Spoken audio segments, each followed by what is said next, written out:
All right, so this has been an interesting day of running errands and working on, some things. So I'm leaving the post office. I'm dropping off something for my brother, and he is back on the grind. He wants to go exercise again. So after I've gassed him up with this whole, which again, I'm not necessarily gassing him up. He does run. He's a runner. Um, he wants to now go train. And I was like, be careful because you did hurt your knee, remember? So he says he's gonna go work out right now, and I, like I said, I'm running an errand for him because tomorrow is Christmas Eve. Today is Festivus, baby, and I do have a Festivus song for those who are interested. It is, you probably find it on iTunes and all the things all over everywhere. I wrote it. It is called the Festivus song. You air your grievances and you do your feats of strength on the pole and all the stuff. Those who know, they know. They know what I'm talking about. So, yeah. So it is Festivus today. And I kind of want to talk about biohacking emotions. I do that. That's kind of one of the first things I've learned to do in the personal development world. I'm just going to be honest, bad things happen. Okay. I'm not Pollyanna enough, and I don't know if anybody catches that reference. It's just from the movie from, I believe, the 60s called Pollyanna, and it's about a girl who she saw the positive in everything, even the most of mundane things. She was like, I see the positive in everything. So I'm not necessarily Pollyanna, but at the same time, I know that with every darkness comes the light. Whatever shadow comes more light.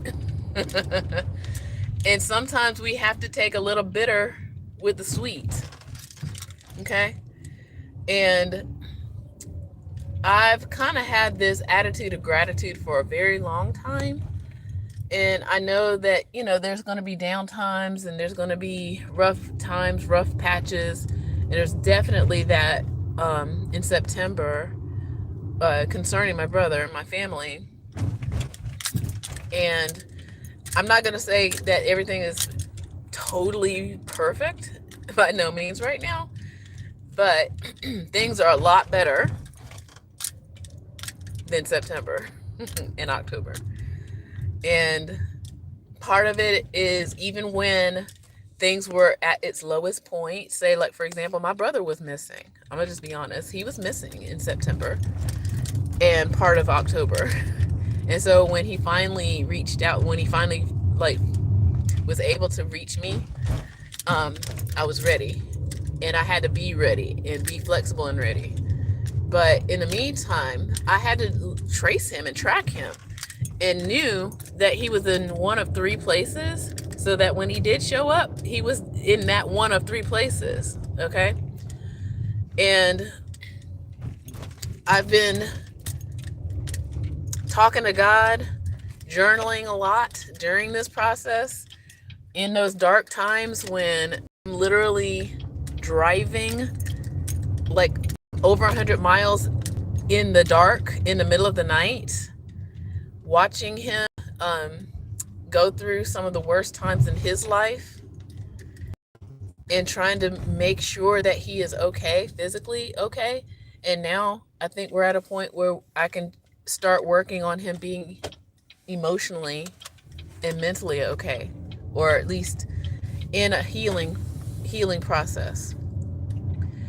I think today for him is a really great day.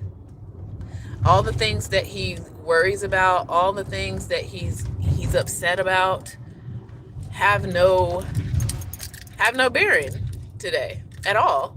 Um, like I said, I was with him at his doctor's appointment earlier, and knowing that he's going to get what he has earned in his life, and like I said, reminding him that he is an athlete. He's a runner, and he's been a runner. And that's probably one of the reasons why he was able to survive when he was missing on the streets. Him just being able to handle like intense heat and some cold, but at the same time, I'm watching over him. You know, he's a twin. He's my Irish twin. And knowing that last night I asked him, because one of the things he is having a hard time with is insomnia. And the last few days, like I said, Friday was not a good day for him. Okay. And his short term memory does not help. But last night I was there. And again, I wasn't too happy about being over there because he was already still. I had a feeling like I was like, man, he's gonna try to pull some shenanigans, in the morning, and I have to kind of like not tell him certain things because then he'll like freak out. But he said he slept through the night, and that's great.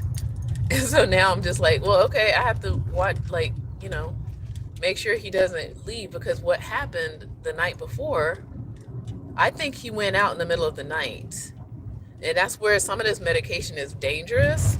Like, I don't know if, like, he's not on this, but there was like Ambien, a medication that made people sleepwalk. He's not on Ambien, but I always worry, like, some of these newer medications have some very strange side effects. And I told him today, I was like, look, I've been watching you this whole time and trying to document things, write things down, trying to make sure that you're okay with the newer medication that he is on, and documenting some symptoms and things that I'm noticing that's not in your character. Friday, he missed a dose, and I had a feeling that he did. And so by the time I got back to our apartment and saw it, and I had to kind of play it off like I didn't know where he was. I knew where he was. Um,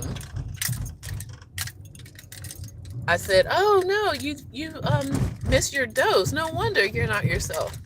And so the next day, which was Saturday, he took. I left the dose in there. I should have taken it out, but the next day he felt guilty and he took a double dose. That wasn't great either. So he took a double dose Saturday. He was happy, but it was way too much. And so Sunday he had another low. So that's the thing. It's like a teetering of a pendulum, that's with everyone in your emotions. It's like you really have to learn balance and not expect happy times all the time, but just know that you can weather through the storm, even if there's low points. Just know it's going to be okay. Um, and I'm laughing now because as we were driving around today, I was like, oh, there's totally a soundtrack for today. Like, we start off with, we both grew up in the South and in the country. So I definitely remember watching the Dukes of Hazzard. So we would, listen to the chase music. I was like, we got to get to this appointment. It was like, so he was laughing at that. Um, Interesting. And then he was like, he seemed a little happy at our appointment. We got some good news, and then he went to his doctor's. Again, he's not, and I think most people are like that, not into being at the doctor and needles and all this other stuff. So, but because I was there, it was a lot easier, and he had a better outcome with that. And then let's see what else. We went and picked up prescriptions. Um, and that's when I started pulling out my other songs if I were to again DJ today. So I was thinking Diana Ross, I'm coming out, I'm going to World of Show because I was telling him about being a runner. It's like, there's so many races around the country that you can do, and you can train for them and all this stuff. And he was like, yeah. It's like, because seriously, he was up this morning. Um, he was probably up earlier than that, but he tried to leave the apartment around 6. And I was like, don't forget your medicine. And he almost did. But so he was out there for like an hour and a half, walking, running and stuff this morning. So that's usually his routine. And then so I told him, I was like, yeah, you could be running races and stuff. So he's got something to work for now, something to like feel good about rather than not feel good at all. And I think exercise is definitely good for your mental health and physical health. It's really, a great thing. So I was playing Diana Ross for him, And then another song came up, Denise Williams, Let's Hear It for the Boy. So again, if you're like, um, that where it's from that one movie Footloose, I think. It's like, let's hear it for, I don't want to get dinged, but Denise Williams. And then I remember he liked Airwolf, the TV show. So then I pulled up the theme song from Airwolf, and he was like, that Airwolf? I was like, yes. We're driving down the street listening to Airwolf. And then the other song that I was actually looking for Three Little Birds by Bob Marley one day and typed in It's Gonna Be Alright. And so I guess the rapper Ty Dibble came up and I listened to it. I was like, wow, I like this. And this was like a month ago. And I couldn't remember it afterwards because it was like in the morning. But then it came up again on my YouTube. And I was like, oh, hey, look. And I played it for him as we were parking to get back into our apartment, and we had what we call the driveway moment.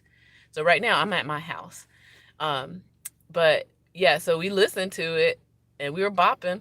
It's like he liked it, and then I was like, you can make your own playlist on YouTube, right? And he was like, really? I was like, yep. And so I showed him how to do it, and I put those 3 songs in it.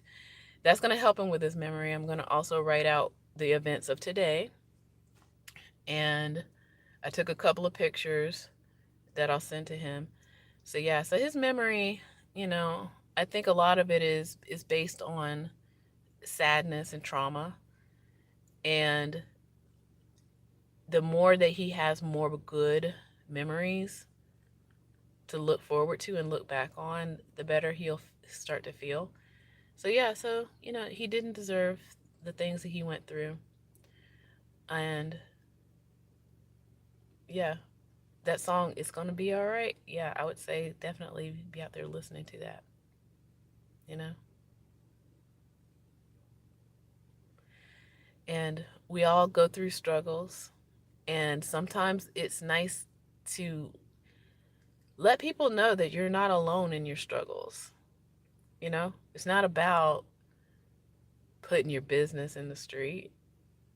We're all human and we're all going through something. That's really what it is. It's like you don't have to let the low times get you down too low. Just know you can weather the storm. It's going to be all right. Okay? It truly is going to be all right. That's why we're here for Earth School, as Gary Zukav said. You know, we're here for our lessons and for our training. Okay? And with that, I say, take care.